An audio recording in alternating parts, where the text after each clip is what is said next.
In the quaint town of Eldridge Falls, nestled between rolling hills and dense forests, the Penrose house stood as a testament to a bygone era. Once a grand estate, it had fallen into disrepair, its history marred by tragedy and rumors of paranormal activity. Despite its foreboding reputation, or perhaps because of it, the Thompson family, drawn by the lure of isolation and the promise of a new beginning, decided to call it home. The first few nights were uneventful, the only disturbances, the creaking of old wood and the whisper of wind through broken panes. But as the days passed, a sense of unease began to permeate the house, a feeling that they were not alone. Objects would move on their own, disappearing only to reappear in impossible places. Cold spots would manifest in the dead of night, their chill seeping into bones and breath. The children, Lily and Max, spoke of a man they called the Watcher, a figure that appeared in the corners of their vision, always just out of sight. They said he was searching for something, his presence a shadow that chilled the air and left an unspoken threat hanging in the silence. Sarah and David Thompson tried to dismiss these occurrences as the product of overactive imaginations and the natural quirks of an old house. But denial became impossible when the whispers started. At first, they thought it was the wind, a trick of the mind in the stillness of night. But the whispers grew louder, forming words that slithered into their thoughts, a litany of sorrow and rage that spoke of betrayal and a buried secret. Determined to uncover the truth and put an end to the haunting, Sarah delved into the history of the Penrose house. She learned of its original owner, Jonathan Penrose, a man whose life was marked by loss and whose death remained shrouded in mystery. It was said he had vanished without a trace, his spirit bound to the house, forever searching for peace.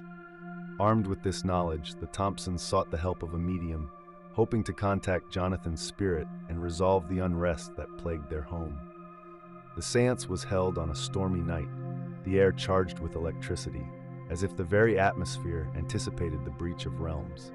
The medium, a woman of advanced years and sharp eyes, called out to Jonathan, her voice a bridge between the living and the dead. The candles flickered, the shadows deepened, and then he appeared, not as the man he once was, but as a specter of grief and fury. He spoke of a hidden grave, of a love betrayed, and of a curse that bound him to the house, his unrest a poison that seeped into the foundation. The revelation was a catalyst, a key that unlocked the darkness held within the walls of the Penrose house. The paranormal activity intensified, no longer confined to whispers and cold spots, but manifesting as poltergeist phenomena that terrorized the family. Objects flew with lethal intent, doors slammed with unseen force, and the figure of the Watcher became a constant, malevolent presence. In a desperate bid to end the haunting, the Thompsons unearthed Jonathan's hidden grave, located in a forgotten corner of the property. Beneath a twisted oak, they found his remains, along with a locket that contained a portrait of a woman, the woman he had loved and whose betrayal had led to his demise. They gave Jonathan a proper burial, hoping to grant him the peace he had been denied. For a brief moment, the house was still, the air cleared of the oppressive energy that had suffocated them. But peace was not to be theirs. The haunting did not end with Jonathan's burial. Instead, it was as if a door had been opened, unleashing a torrent of spirits bound to the house by their own tragedies, each a link in a chain of sorrow that the Penrose house had collected over the years. The Thompsons fled the house, leaving behind the dreams of a new beginning. The Penrose house stands empty to this day, a monument to the unseen, a place where the veil between worlds is thin and the echoes of the past whisper in the shadows.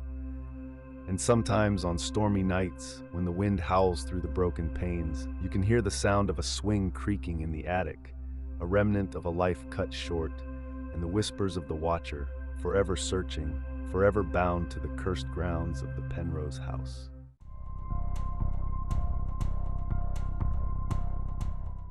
Every night, as the world outside my window succumbed to the embrace of darkness, my room became a stage for the inexplicable and the unnerving.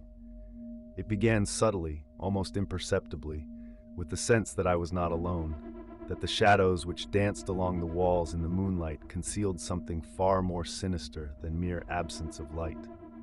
At first, I convinced myself it was the product of an overactive imagination, the result of too many horror stories consumed in the dead of night. But as the days bled into weeks, the occurrences in my bedroom became impossible to dismiss as mere figments of my imagination. It started with the whispers, soft, unintelligible murmurs that would caress my ears in the dead of night, coaxing me from the precipice of sleep into a state of heightened awareness.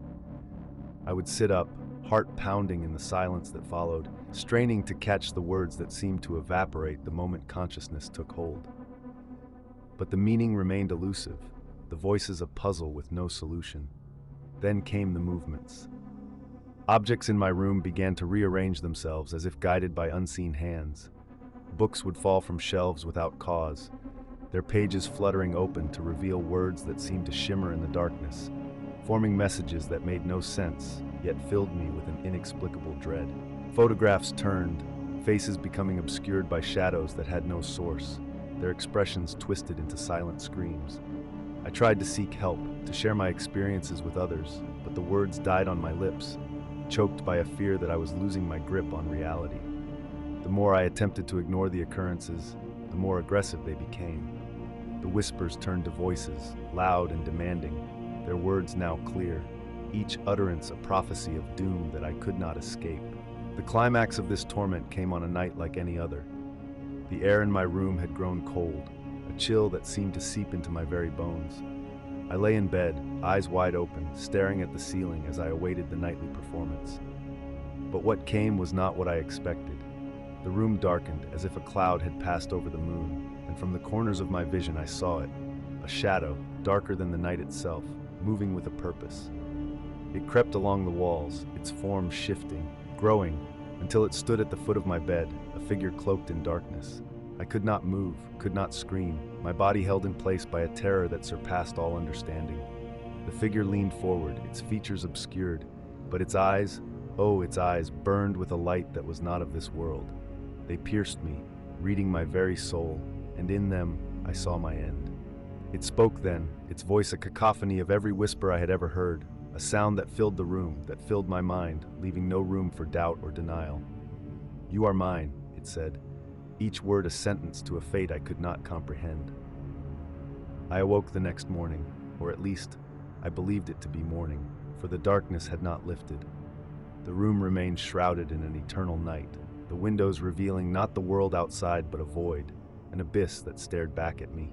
I tried to leave, to escape the room that had become my prison, but the door would not budge, the walls impervious to my pleas for release. I was trapped, a pawn in a game that had no end, the room a cell for my soul. Days, weeks, months passed, or so I believe, for time has no meaning in this place. The figure visits me still, its presence a constant reminder of my despair. The voices never cease, their words a litany of horrors yet to come. I write this now not as a warning, for it is too late for me, but as a testament to the reality that exists in the shadows, to the entities that dwell just beyond our sight. My room, once a sanctuary, is now a tomb, and I, its eternal inhabitant, bound to the darkness, forever alone with the voices and the figure that claimed me as its own.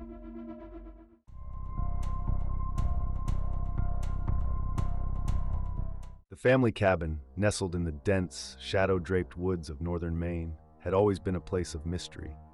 Passed down through generations, it held the whispers of the past within its aged, creaking walls.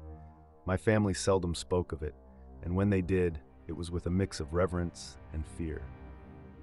This summer, driven by a desire to explore my heritage, I decided to visit the cabin alone, unaware of the darkness that lurked within. Arriving under the cloak of twilight, the cabin seemed to stand as a defiant relic against the encroaching darkness of the woods. Its windows were like blank, staring eyes, and the door creaked on its hinges as I pushed it open, stepping into a silence so profound it felt almost tangible. The first night passed uneasily. Shadows seemed to flicker and dance in the periphery of my vision, disappearing when I turned to look at them directly. The wind whispered through the trees, a sound that seemed almost like voices speaking in a language just beyond my comprehension. I attributed it to the isolation and the unsettling stories I'd been told, resolving to explore the cabin in the daylight. By day, the cabin revealed its secrets slowly. In the attic, I found a collection of old journals, their pages yellowed with age, the writings of my ancestors who had lived in the cabin through the decades. As I read, a picture began to form, a history of unexplained occurrences, of shadows that moved of their own accord, and of a presence that seemed to inhabit the cabin, an entity that was not bound by the laws of the living.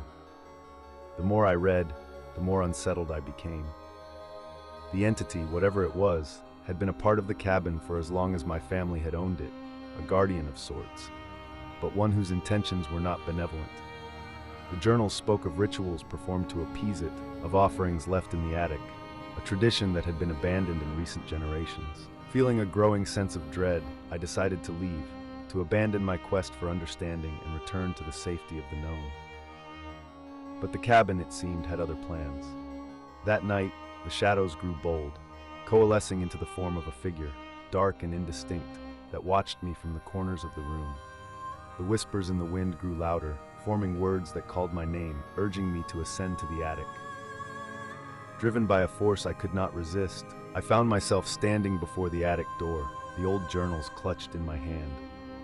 As I opened the door, the air grew cold, a chill that seemed to seep into my very soul. Inside, the remnants of the rituals described in the journals were laid out before me, a macabre tableau that spoke of desperation and fear. The figure from the shadows appeared before me, its form more defined now, a being of darkness that seemed to absorb the light around it. It spoke in a voice that was a chorus of the whispers I had heard, telling me of the pact made by my ancestors, a pact that had been broken by my family's abandonment of the cabin. I realized then the true nature of my heritage, a legacy of darkness bound to the cabin, a guardian that demanded tribute. The entity before me was the keeper of that pact, and it had chosen me to renew the bond, to ensure the continuation of the agreement that had been struck so many years before.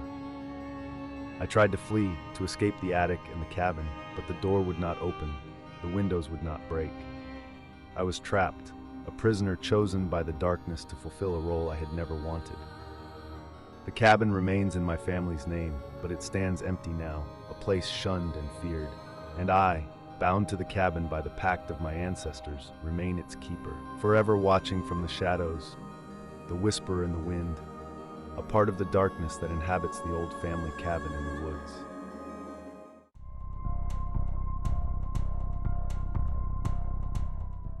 The sleepover at Kara's house was supposed to be the highlight of our summer, a break from the monotony of small-town life, a night of movies, junk food, and ghost stories.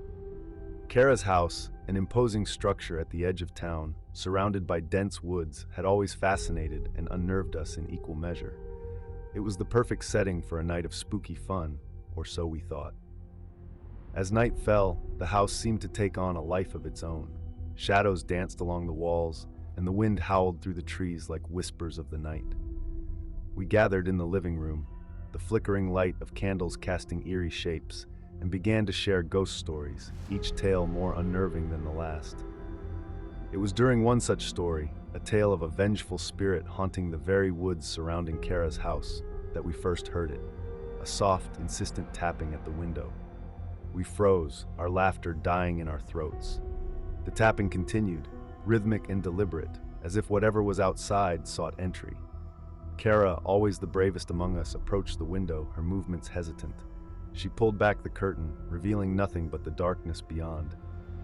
The tapping ceased, leaving an oppressive silence in its wake. Relieved yet unsettled, we tried to laugh it off, to return to our tales and treats, but the atmosphere had shifted, the shadows seeming to close in around us. We decided to move our sleepover to Kara's room, seeking the comfort of light and company. As we settled in, our conversation light and filled with nervous laughter, the tapping began anew, this time at the bedroom door. It was more insistent, more demanding. Frozen in fear, we watched as the doorknob turned slowly, the door creaking open to reveal the darkened hallway beyond, empty and silent.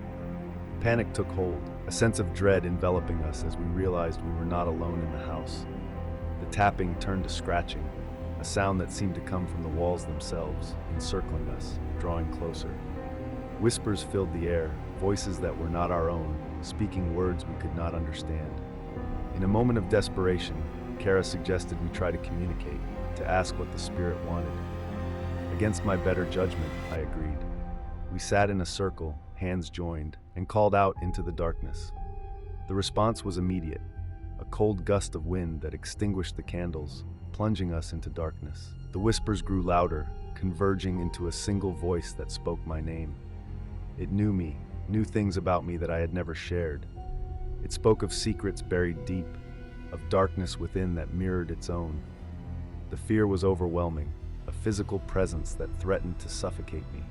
We broke the circle, scrambling for the lights, for the door, for any escape from the nightmare that Kara's house had become.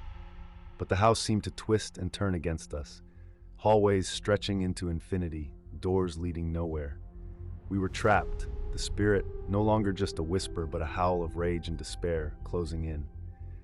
It was then that Kara revealed the truth, a truth she had kept hidden even from herself. The house had been the site of a tragedy, a family torn apart by loss and darkness, a darkness that had never left. In the end, it was the house that claimed us. One by one, we were consumed by the shadows, our screams echoing in the night, unheard beyond the walls of Kara's house. I alone remained, a witness to the horror, my friends nothing but memories swallowed by the darkness. The sun rose on an empty house, the shadows receding but never fully vanishing. Kara's house stands still, a monument to the night of terror we experienced.